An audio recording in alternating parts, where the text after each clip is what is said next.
தாயின் மணிக்கொடி பாரீர், அதை தாழ்ந்து பணிந்து புகழ்ந்திட பாரீர் என்று நாம் தலை நிமிர்ந்து நெஞ்சு நிமிர்த்தி பாடுபட்ட விடுதலை வீரர்களையும் அவர்களது குடும்பத்தினரையும் வணங்கி என் உரையை தொடங்குகிறேன்.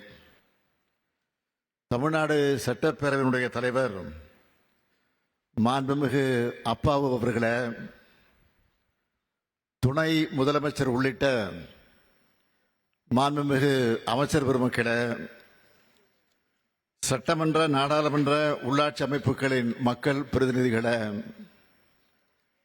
தலைமைச் செயலாளர் உள்ளிட்ட அரசு அதிகாரிகளே, காவல்துறை தலைவர் உள்ளிட்ட காவல்துறை அதிகாரிகளே, விடுதலை பெருவிழாவை கொண்டாடும் பேரன்பிற்குரிய தமிழ்நாட்டு மக்களே, உங்கள் அனைவருக்கும் என்னுடைய அன்பான வணக்கம்.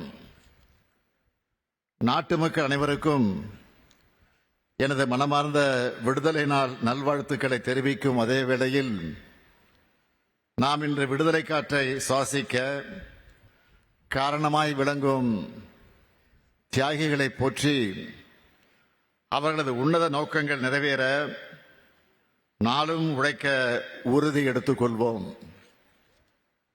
இங்கு பட்டொலி வீசி பறக்கும் நமது தேசிய கொடியை நான் மட்டுமல்ல, அனைத்து மாநில முதலமைச்சர்களும் இந்த நாளில் ஏற்றுவதற்கான ஜனநாயக கடமையை, ஜனநாயக உரிமையை 1974ஆம் ஆண்டு இந்தியாவின் அனைத்து முதலமைச்சர்களுக்கும் பெற்றுத் தந்தவர் நம்முடைய முத்தமிழறிஞர் கலைஞர் அவர்கள்.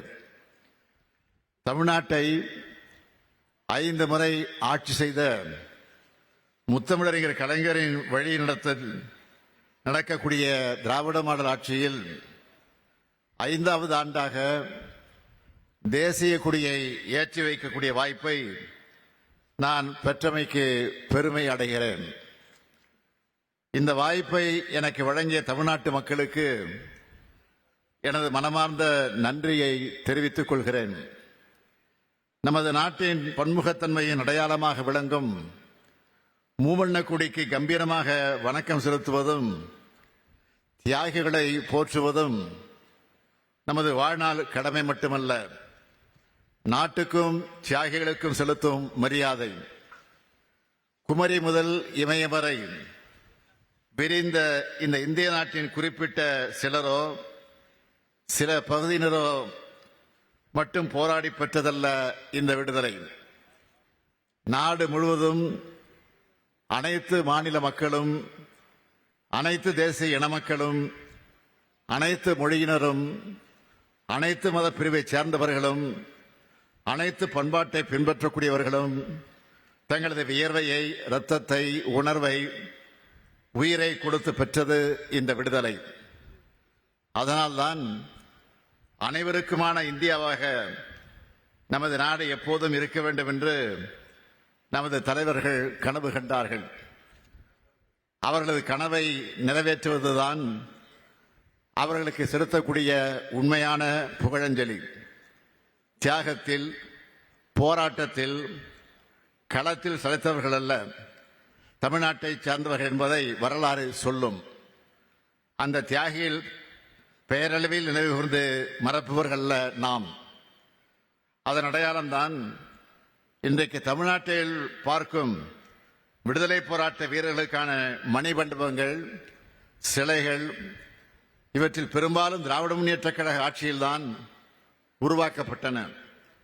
பாஞ்சாலங்குறிச்சியில் வீரபாண்டிய கட்டபொம்மனுக்கு கோட்டை, மகாகவி பாரதியின் இல்லம், பெருந்தலைவர் காமராசர் மணிமண்டபம், மூதறிஞர் ராஜாஜி நினைவாலயம், தில்லையாடி வள்ளியம்மை மணிமண்டபம், வீர வாஞ்சிநாதனின் உறவினருக்கு நிதி, கப்பலோட்டிய தமிழன் வ.உ.சி. எடுத்த செக்கு நினைவு சின்னமானது, பசுமன் திருமகனாருக்கு மணிமண்டபம், விடுதலை போராட்ட வீரர்களுக்கு இலவச பேருந்து பயணம் மாதந்தோறும் நிதி, தியாகிகள் மணிமண்டபம், விடுதலை பொன்விழா நினைவு சின்னம், மாவீரர் பூலித்தேவர் நினைவு மண்டபம், தியாகி விஸ்வநாததாஸ் வாழ்ந்த இல்லம் புதுப்பிப்பு, மகாவீரர் சுந்தரலிங்கம் வாரிசுகளுக்கு வீடு, நேதாஜிக்கு சிலை, கக்கனுக்கு சிலை, சிப்பாய் புரட்சிக்கு நினைவு தூண் என நாட்டுக்காக உழைத்த தியாகிகளை போற்றிய அரசுதான் திராவிட முன்னேற்ற கழக அரசு. இந்த வரிசையில் இன்றைய திராவிட மாடல் ஆட்சியிலும் தொடர்ந்து தியாகிகளை போற்றி வருகிறோம். விடுதலை நாளின் 75வது ஆண்டு பெருவிழாவை ஒட்டி வெகு சிறப்பாக நாம் கொண்டாடினோம். செக்கெழுத்து செம்மல் கப்பலோட்டி தமிழன் வ.உ. சிதம்பரனாரை பெருமைப்படுத்தும் வகையில் 13 அறிவிப்புகளை வெளியிட்டு செயல்படுத்தினோம். வ.உ.சி. மறைந்த நவம்பர் 18 தியாக திருநாளாக, திருவுருவ நாளாக அறிவிக்கப்பட்டது. மகாகவி பாரதியார் மறைந்த நூற்றாண்டின் நினைவை முன்னிட்டு 14 அறிவிப்புகளை வெளியிட்டு செயல்படுத்தி உள்ளோம். உத்தரப்பிரதேச மாநிலம் காசியில் பாரதியார் வாழ்ந்த வீட்டை பராமரிக்கவும் புதுப்பிக்கவும் அரசு சார்பில் 18 லட்சம் ரூபாய் ஒதுக்கீடு செய்யப்பட்டு பணிகள் முடிந்து ஒப்படைக்கப்பட்டது. கிண்டி காந்தி மண்டபத்தில் வீரபாண்டிய கட்டபொம்மன் திருவுருவச் சிலையும் மருது சகோதரர்கள் சிலையும் அமைக்கப்பட்டுள்ளது. கடலூரில் அஞ்சலையம்மாள் சிலை வைக்கப்பட்டுள்ளது. விடுதலை போராட்ட வீரர்களின் நினைவிடங்களில் ஒளி காட்சிகள் அமைத்திட நடவடிக்கை எடுக்கப்பட்டுள்ளது. காந்தி மண்டபம், அருங்காட்சியகம், பெருந்தலைவர் காமராசர் மண்டபம், பெரியவர் பக்தவச்சல மண்டபம் ஆகியவற்றை மேம்படுத்த 3,36 லட்சம் ரூபாய் ஒதுக்கீடு செய்யப்பட்டுள்ளது. விடுதலை போராட்ட வீரர் தளி பாளையத்தார் மலையாண்டி வெங்கடபதி எத்தலப்பர் அவர்களுக்கு திருப்பூர் மாவட்டத்தில் நினைவு மண்டபம் அமைக்கப்பட்டுள்ளது. தனது வாழ்நாளில் 20 முறை தமிழ்நாட்டுக்கு வந்தவர் அண்ணல் காந்தியடிகள். அரையாடை அணிவது என்ற முடிவை மதுரை மண்ணில் இருந்துதான் காந்தியடிகள் எடுத்தார்கள். இதன் அடையாளமாக சென்னை அருங்காட்சியக வளாகத்தில் காந்தியடிகளின் நினைவுச் சிலையை அமைத்துள்ளோம். விடுதலை போராட்டத்தின் பவள விழாவை ஒட்டி கடந்த ஆண்டு தியாகிகளுக்கான ஓய்வூதியத்தை 20,000 ரூபாயாகவும் குடும்ப ஓய்வூதியத்தை 10,000 ரூபாயாகவும் உயர்த்தியுள்ளோம்.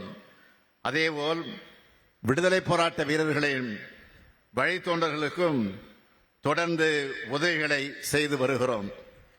முன்னாள் படைவீரர்கள் மற்றும் அவர்களை சார்ந்தோர்களுக்காக காக்கும் கரங்கள் திட்டத்தினை அறிவித்திருந்தேன். இந்த திட்டத்தினை வரும் 19ஆம் நாள் துவக்கி வைக்க உள்ளேன். அந்த திட்டத்தின் கீழ் முன்னாள் படைவீரர்கள் மாவட்ட குழுவால் தேர்வு செய்யப்பட்டு இந்த படைவீரர்கள் விண்ணப்பங்கள் பெறப்பட்டு 848 அனுமதிக்கப்பட்ட விண்ணப்பங்கள் வங்கிக்கு அனுப்பப்பட்டது. இதில் 348 விண்ணப்பங்கள் இறுதியாக தேர்வு செய்யப்பட்டு அனைவருக்கும் தொழில் முனைவோர்களுக்கான பயிற்சி வழங்கப்பட்டது. தொழில் முனைவோர் பயிற்சி பெற்ற முன்னாள் படைவீரர்களுக்கு வழங்கப்படும் கடன் தொகையில் 30 விழுக்காடு மானியம் அரசால் வழங்கப்பட உள்ளது என்பதை தெரிவித்துக் கொள்கிறேன். 1967ஆம் ஆண்டு தமிழ்நாட்டில் திராவிட முன்னேற்ற கழக ஆட்சி அமைவதற்கு முன்பு சென்னையில் காந்தி மண்டபம், கன்னியாகுமரியில் காந்தி நினைவு மண்டபம், ஒட்டப்பிடாரத்தில் வ.உ.சி. அவர்களது இல்லம் என விடுதலை போராட்ட வீரர்களுக்காக தமிழ்நாட்டில் 3 நினைவு மண்டபங்கள் தான் இருந்தன. திராவிட முன்னேற்ற கழக அரசு தியாகிகளையும் தியாகத்தையும் போற்றும் அரசு என்பதால் தான் நமது கழக ஆட்சி காலங்களில் இத்தனை நினைவு சின்னங்கள் அமைக்கப்பட்டன. தமிழ்நாட்டின் தலைமகனான பேரறிஞர் அண்ணா அவர்கள் விடுதலை நாளை பற்றி சொல்லும்போது 1947 ஆகஸ்ட் 15ஆம் நாள் நாம் ஆங்கிலேயரின் கணக்கை தீர்த்த நாள். அதன்பின் ஒவ்வொரு ஆண்டிலும் வரும் சுதந்திர திருநாள் நாட்டிற்காகவும் நம் நாட்டு மக்களுக்காகவும் நாம் ஆற்றியுள்ள பணிகளை கணக்கு பார்க்கும் நாள் என்றார். அந்த வகையில் நமது திராவிட மாடல் ஆட்சி அமைந்த இந்த 4 ஆண்டு காலத்தில் நிறைவேற்றியுள்ள திட்டங்களை நினைத்து நான் மகிழ்ச்சி அடைகிறேன். கடந்த கால தியாகிகளை போற்றும் அதே வேளையில் இன்றைய மக்களையும் வருங்கால தமிழ்நாட்டை வளர்த்தெடுக்கும் அரசாக திராவிட முன்னேற்றக் கழகம் செயல்பட்டு வருகிறது என்பதை நீங்கள் அனைவரும் அறிவீர்கள். 14 ஆண்டுகளுக்கு பிறகு நமது திராவிட மாடல் ஆட்சியில் தமிழ்நாட்டின் பொருளாதார வளர்ச்சி 11.19 விழுக்காடாக அதிகரித்து மாபெரும் உச்சத்தை தொட்டிருக்கிறது. இந்த ஆண்டு தொடக்கத்தில் தமிழ்நாடு நிதிநிலை அறிக்கையை தாக்கல் செய்த போது சொல்லியிருந்த 9.69 விழுக்காட்டை விட இது கிட்டத்தட்ட 1.5 விழுக்காடு அதிகம். இந்தியாவிலேயே மிக விரைவாக வளர்ந்து வரும் பொருளாதாரமாக திகழ்கிறது தமிழ்நாடு. இது எந்த பெரிய மாநிலமும் பெற்றிராத மாபெரும் வளர்ச்சி. ஏன், நாட்டினுடைய வளர்ச்சியே 6.5 விழுக்காடு தான். ஆனால் தமிழ்நாடு 11.19 விழுக்காடு வளர்ச்சி அடைந்துள்ளது. எங்களை நம்பி ஆட்சியை ஒப்படைத்த தமிழ்நாட்டு மக்களுக்கு கிடைத்த மாபெரும் வெற்றி இது. சில முக்கியமான புள்ளி விவரங்களை இங்கே பதிவு செய்ய விரும்புகிறேன். நிதி ஆயோக் வெளியிட்ட நிலையான வளர்ச்சி இலக்குகளான குறியீட்டில் தமிழ்நாடு 788 புள்ளிகளுடன் இந்தியாவில் 2வது இடத்தில் இருக்கிறது. சமூக முன்னேற்ற குறியீடுகளில் பெரிய மாநிலங்களோடு ஒப்பிடுகையில் தமிழ்நாடு 63.33 புள்ளிகள் பெற்று தேசிய அளவில் முதலிடத்தில் உள்ளது. இந்தியாவில் வறுமை கோட்டிற்கு கீழ் உள்ள மக்கள் தொகை 11.2 விழுக்காடு. ஆனால் தமிழ்நாட்டில் 1.43 விழுக்காடு மக்கள் தான் வறுமை கோட்டிற்கு கீழே இருக்கிறார்கள். அவர்களது வாழ்க்கை தரத்தையும் உயர்த்திடும் பணியில் நமது திராவிட மாடல் அரசு தொடர்ந்து ஈடுபட்டு வருகிறது. 10 லட்சம் கோடி ரூபாய் முதலீடுகள், அதன் மூலம் 30 லட்சம் பேருக்கு வேலைவாய்ப்பையும் உருவாக்கியுள்ளோம். பெண் தொழிலாளர் பங்கேற்பு விகிதம் 47 விழுக்காடு. ஸ்டார்ட் அப் தரவரிசை பட்டியலில் 2018 கடைசி இடத்தில் இருந்தது.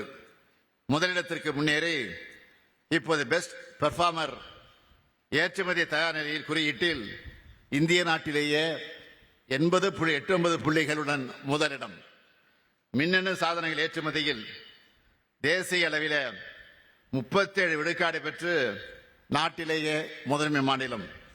ஜவுளி மற்றும் தோல் பொருட்கள் ஏற்றுமதியில் முதன்மையான மாநிலம். ஒட்டுமொத்த நாட்டின் காலணி உற்பத்தியில் தமிழ்நாட்டின் பங்கு 38 விழுக்காடு.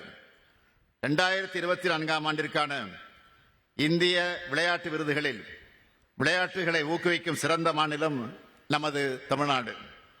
மாற்றுத்திறனாளிகளுக்காக சிறப்பாக சேவை புரிந்ததற்கு முதல் மாநிலமாக விருது.